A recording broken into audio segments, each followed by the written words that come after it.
Welcome to this episode of Startup with Poland, the show where we speak with key players from Poland's startup ecosystem and try to understand that ecosystem a little better. My name is Tessa McIver and I'm your host. My guest today is Arvin Khanchandani. Arvin is an investment manager at Warsaw Equity Group and specialises in ClimateTech solutions. He previously worked as an in-house M&A and Strategy expert in London and graduated from the London School of Economics and the University of Southampton. Arvin, on a daily basis, scouts and analyses startups, particularly those in the climate tech space, and has a deep insight into current trends and the lay of the startup landscape. So I'm delighted to have him with us here today. Hi, Arvin. Pleasure to be here, all of this. Yeah, Arvin, absolutely fantastic to have you with us. Welcome to the programme. Thank you, Tessa. Pleasure to be here with you. Now, Arvin, the first question I want to know the answer from you about is, you must see hundreds, if not thousands, of pitch decks every year. And is there a point when you're looking through these pitch decks where you suddenly feel, okay, this is actually something worth investing in? I mean, is there a moment like that, or, talk me through it? You're quite right on the numbers. Actually, at our fund, Warsaw Equity Group, we are going to look at probably about 1,500 pitch decks this year. Wow. So yeah, you see a lot of them, of course, as investment manager. And the answer is really that not anymore. I mean, pitch decks don't really excite me as they used to. And that comes with experience, because I've had so many situations where the pitch decks were beautifully crafted, and I got really excited about a potential investment, to only then be disappointed by meeting with the founders or looking at deeper, taking a deeper dive at the analysis that's to be done there. So I don't get as excited anymore, and that also comes from the fact that on average, according to the statistics that I read, investment managers spend about 2 minutes per pitch deck.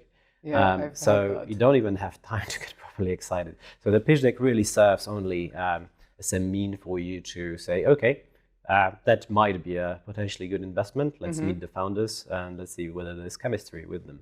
So it's not the stage where you can get excited and say, okay, this is going to be the investment.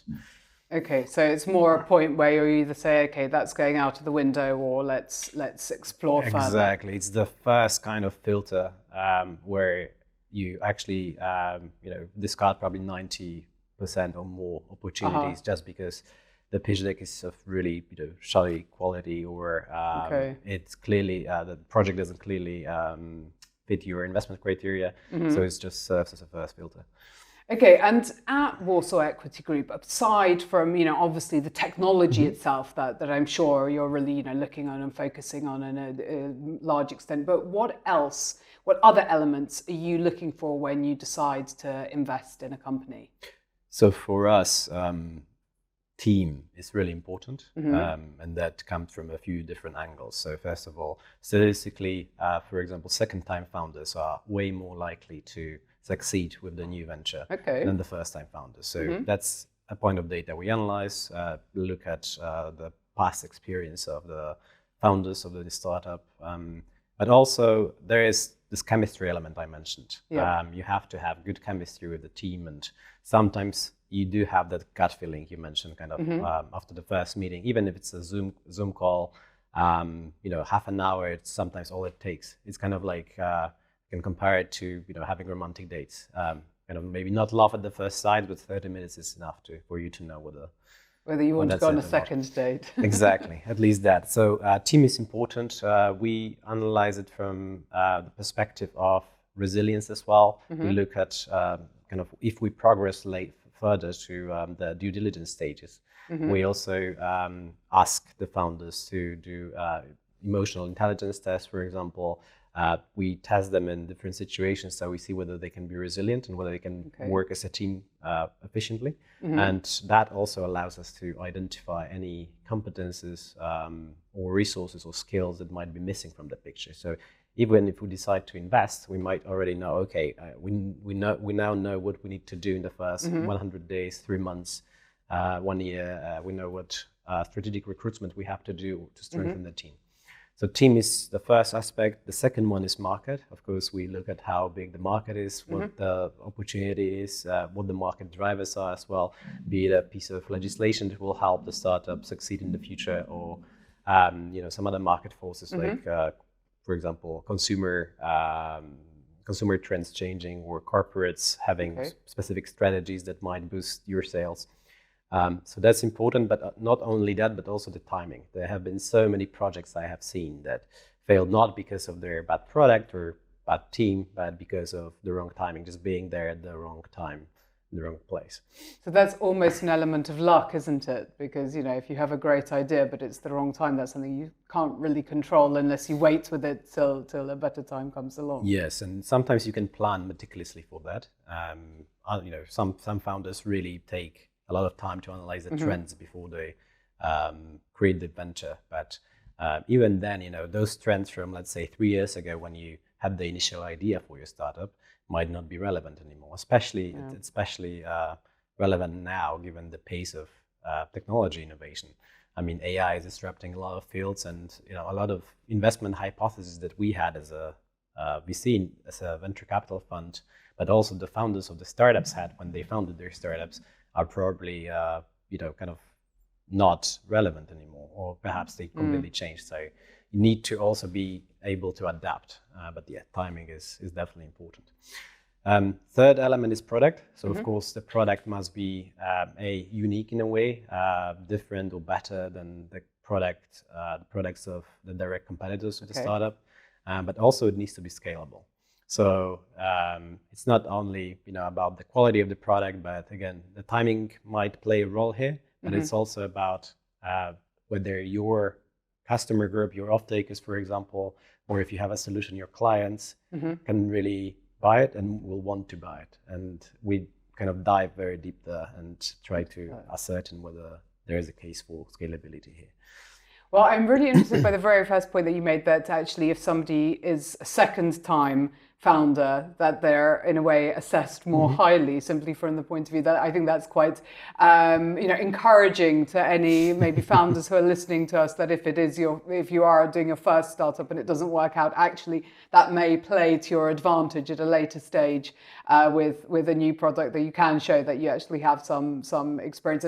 Of course, I presume if you learnt from the failure of the first or had a very successful exit, I suppose is the other good scenario. Absolutely. Of course, the successful exit scenario is the best, but it doesn't happen that often. I mean, those we're not the only VC that thinks along this way. So, those kind of founders with successful exits, they're very coveted in the market. So everybody wants to invest in their new ventures, which gets to the point when it becomes ridiculous as well, because sometimes VCs blindly throw their money at this kind of founders, even without analyzing what the idea behind the startup is, just because they had a successful exit.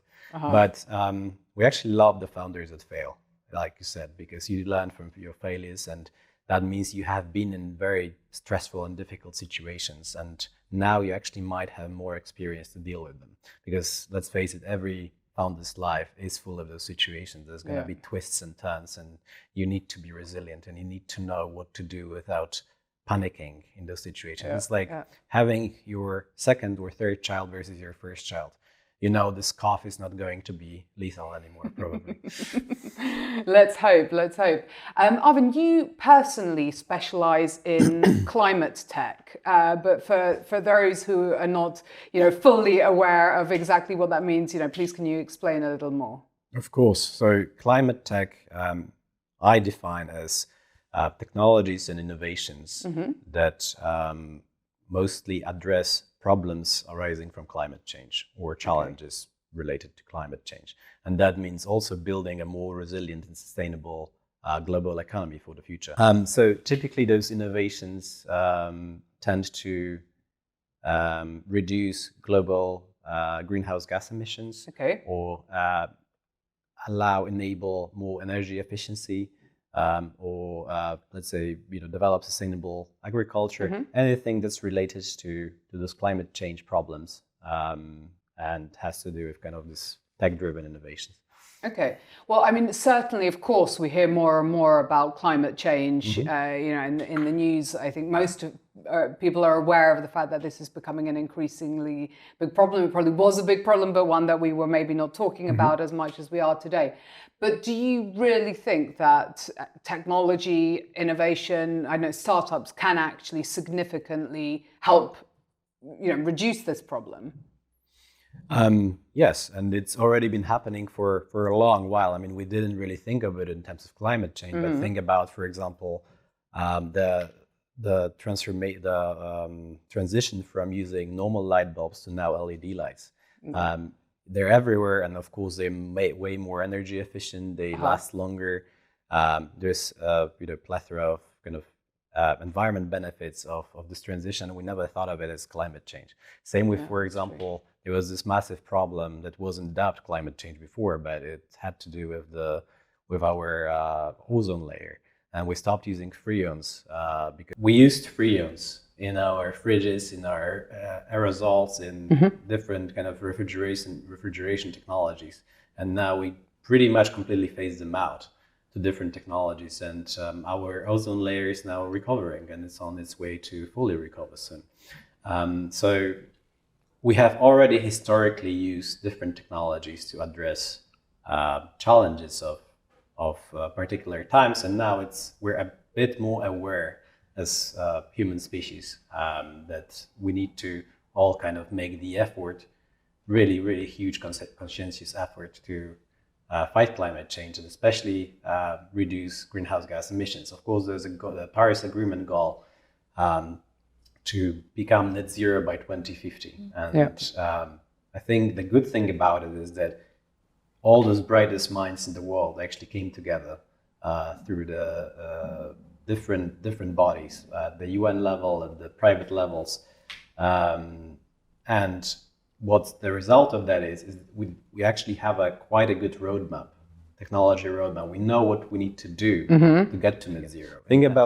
Let's think about the sectors that produce the most greenhouse gas emissions. So energy amounts for 70% of that.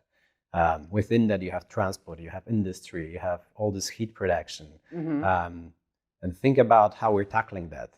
It's mostly through electrification right now. So we've developed technologies that enable us to produce energy from renewable sources, and that in turn allows us to electrify, for example, the vehicles that we use, our cars.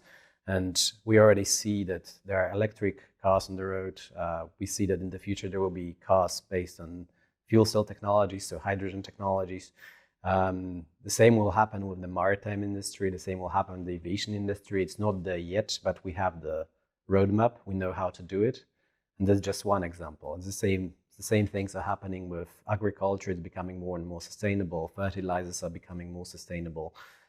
So for every sector that emits, that's a net emitter of greenhouse gas emissions, we know how to reduce those emissions through technology. And that's the positive.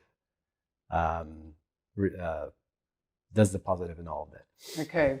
Well, I know quite a bit about the fashion industry in this in terms of sustainable fashion and circular fashion model, and I think this is an industry that isn't doing as much. But that's a separate topic that we won't discuss today. I would love to talk to you about fast fashion, but yes. We will definitely pick that up separately or another time when here. But I mean, I love doing a bit of crystal ball gazing and, trying to predict what is going to happen. Of course, none of us can. But as far as, in your mind, what are your predictions for how the startup ecosystem, I suppose globally, but, let's focus maybe on Poland, will develop in the coming years? What are going to be the biggest trends in your opinion? Of course, as a specialist in climate tech, I would have to say that climate tech is becoming more and more important, and it will probably become the most dominant investment sector, both globally and in Poland. In the end, this is going to be the biggest challenge of our times. So in the next 20, 30 years, climate tech will become huge. Even right now, it's the second most invested sector in Europe, apart from fintech. And that's the statistics from 2021 and 22. So I predict that either in 23 or 24, it will actually surpass fintech and become the biggest investment sector. Okay, I wasn't aware of that. So very impressive. Well, and let's hope that happens, because of course we do want to all secure a better world, a world that we can live in for future generations. So it's more than about money, it's actually about saving our human race and our planet. Arvin, as an investment manager, what do you really like about the job? From a very much sort of perspective of, when you get up in the morning, what drives you to go into work, to look at all these pitch decks, to do your job? So there's three main things when I think about this question. First of all, investing is like a box of chocolate. You never know what you're gonna get. So every day is different, and you work on different projects, but you also work with the companies you already invested in. You do really cool interviews like I'm doing with you today, where you go to conferences, there's a lot of travel. So I love the variety of things I do. So I wouldn't be able to just be in a job where I do the same thing over and over again. So that's the first thing. The second thing is I used to be an M&A manager in my previous life when I worked for publicly listed corporates in London. So the job was a bit more monotonous than what I'm doing right now, because I used to just do an M&A project. So our corporate would acquire a company, for example, but then my involvement with that company would end. Perhaps I would help the company with the post-merger integration, or plan, how we could work with it as a corporate for the next half a year, or whatever the time period might be. But in the end, I wouldn't work on value creation activities and really see it grow over the next few years, like I'm doing right now. And that's what really excites me working at a investment fund, because not only do I get to invest in a company and then I see it grow, and I work quite closely with the founders. I can help them out with a lot of strategic initiatives. I can support them in fundraising. There's a lot of different things that I'm doing right now that I didn't do before. So it's a really satisfying feeling to know that your contribution, your work also helped the company grow.